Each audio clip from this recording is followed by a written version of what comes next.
Well, when I was little, I had trouble because my sister didn't wasn't really she was really introverted, so she didn't really talk to much people.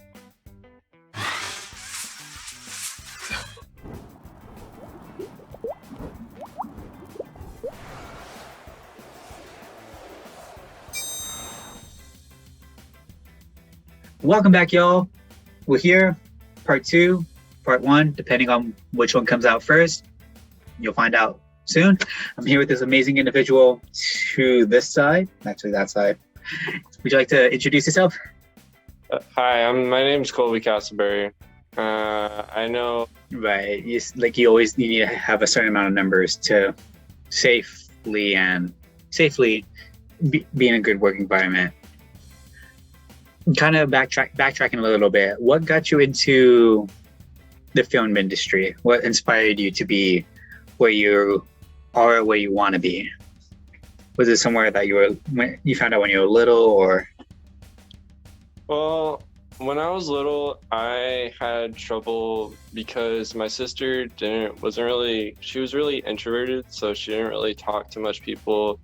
So, in courtesy of her being the older sister, I kind of followed in her footsteps in a little bit in that all throughout like elementary school. So how I conveyed my emotions was by watching TV or watching movies.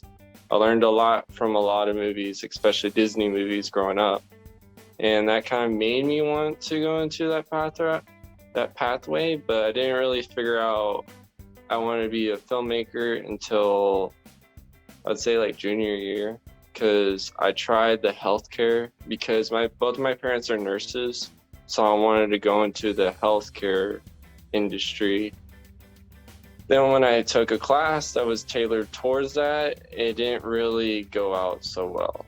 I didn't really like it. I didn't really like working with blood and guts and bandages and all that.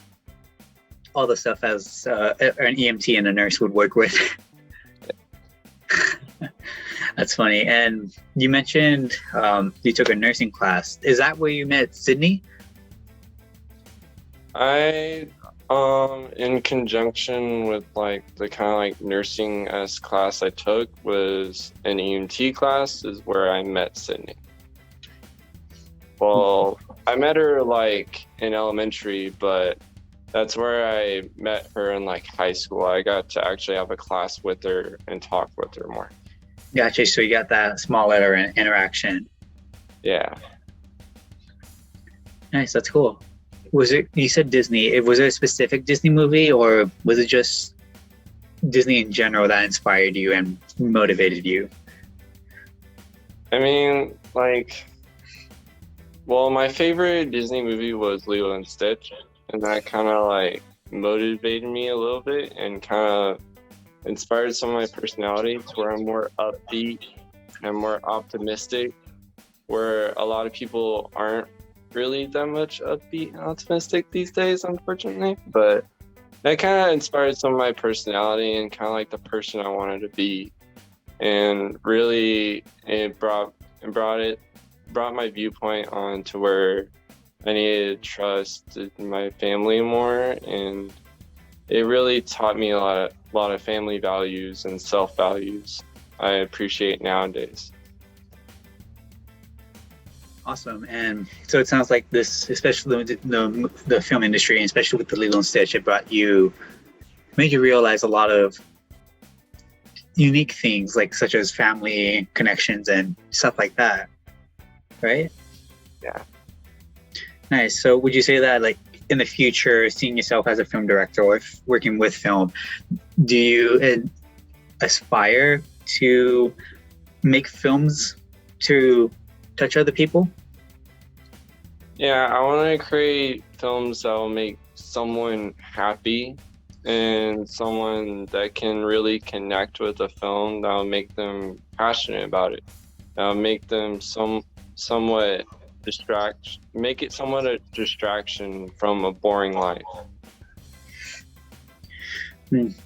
Definitely. That's awesome. And moving back to high school, if there was a film class that you were able to take, what class do you think would help you move from high school into your career?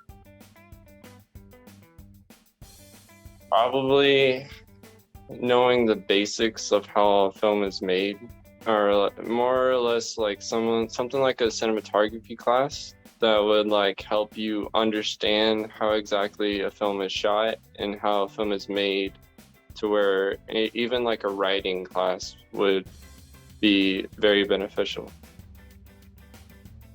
Right, so like a film writing class, is that what you're saying? Yes. Nice. And what will be the difference? I'm not too sure. Are you taking a film writing class right now?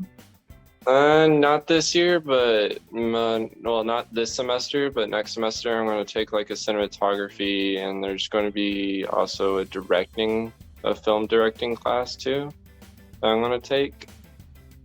So. Nice. So you're gonna have the big microphone and the hat. Yeah. That's awesome. And what's the little thing called? The little action sign? I completely forgot. I forgot. I know there's a name for it. So I just know you just say action and cut. It's like an old fashioned. I don't remember. I know it just has like the whole like time and like the name of the movie and all that on it. So Okay. I got it. Now I'm curious. I'll look that up probably later. Sweet. So, moving a little further back, you mentioned finances, you mentioned housing. What's something that high school helped you out with that prepared you for the adult life? I would say it kind of helped me take responsibility for my own actions. I would say, like, if I didn't do a certain assignment, I would get repercussions for that, for not doing that certain assignment.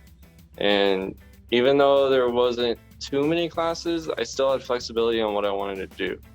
So it kind of taught me that my life, I have choices on what direction I want to take my life in. I don't have to go the standard route, which I could take the easy route, which would be probably going like nursing, to where I would have so much support on that. But I could go a more difficult route that seems more rewarding. Nice. So it sounds like you were either given that instant gratification or delayed gratification. Yes. That's awesome. And that's something not many people get from high school. A lot of people, they see that instant gratification and they still head towards that, which, don't get me wrong, I do that a lot myself. And it feels good to just get that small amount of pleasure. However, there's an old saying, play now, pay later, or sorry, I always get this mixed up. Play now, pay later, or pay now to play later.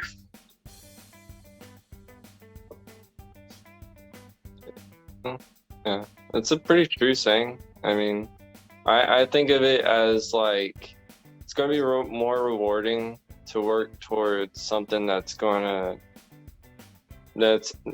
you can look back on and say that I've done that, and be proud of not only your past, but what's happening right now in the present and the future. Definitely.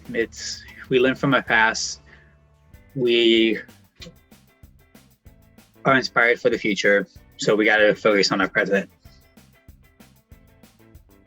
Yeah. I think it's a little easy just to take an easier, and there's like a lot of jobs nowadays that are pretty easy to get into. Like, you could become a manager of any sort of warehouse or stuff like that you'll definitely have to work hard to get that job, but it's going to be, you don't have to go to like school for so many years. You don't have to get, like a doctorate or something like that. you can just work for years and years, and you know, it will be hard, but it won't take so much of a so much of a mental effort as like a physical effort. Very true. That if you like we mentioned in the warehouse, it's like a lot of jobs or a lot of stores are looking for managers. They're looking for workers. Some people after high school, they go straight into work, and then they build a life for them. I think definitely it creates like a comfort. So I kind of see it as is that some people, they get like a really good job, and then they get comfortable at that job, and then they don't really want to like do anything else. Which my sister's like that. She found a warehouse job, and she found a job that can sustain her to the point to where she can move to an apartment by herself, and she's happy at that level, and she doesn't really want to go to college for that reason. Meanwhile, I just want to like focus towards something that's like I can look forward to, and I want to strive to get better and better and better, and chase a job that's like that's not going to be the same every day. Interesting. So it sounds like with what you're looking for, you want something that's different, but at the same time it's still the same thing. More or less, it's like a job that's different from everyone else, but it's not necessarily predictable on how the day-to-day is going to be like. Interesting. Have you worked with individuals with special needs by chance? I don't think so. No. Okay. So what you mentioned, like there's always something different. I was going to reference that. I'm working with a kiddo right now, and his behaviors are very interesting. Sometimes they're great. He's an amazing kiddo. And then other days, he's pulling your hair, he's cursing you out, running away. Always something different. He reminded me of that. It's pretty fun. No, the job is fun, and it's always something new and different. It keeps the day-to-day really interesting. So definitely reminds me of urban era. Always something different.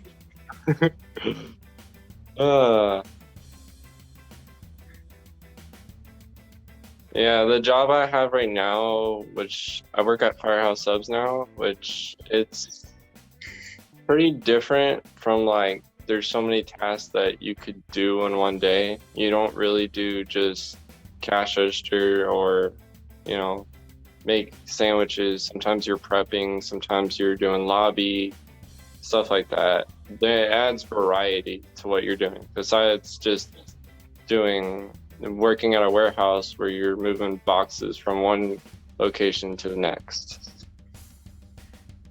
Right. You're capable of doing multiple things, and then at the same time you could also just stay at the cashier. You're given that option, it sounds like.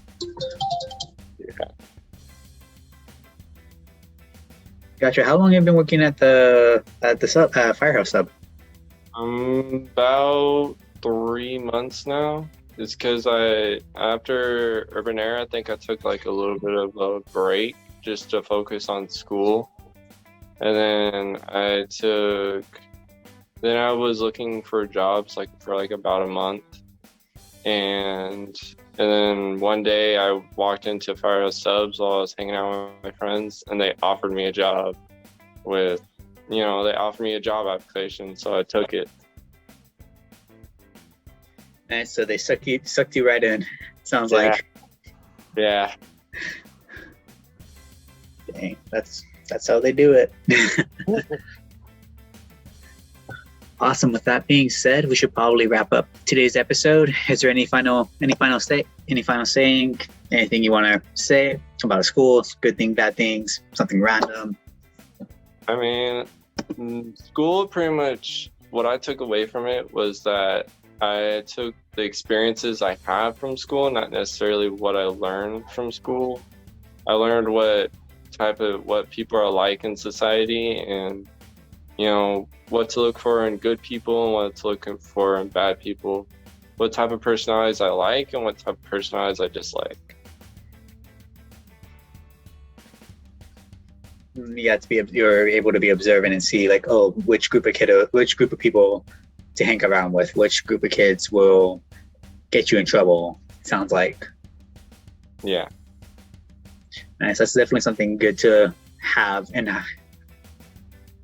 it's a good skill to have, whether it's in high school or after. Because in the real world, that's pretty simple. It's how the real world works too. Yeah.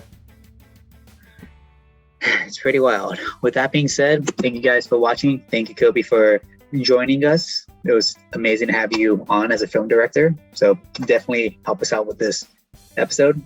All jokes aside, if you like the video, drop a like. If you have any comments, you know where to put them. See you guys next time. Pass a smile.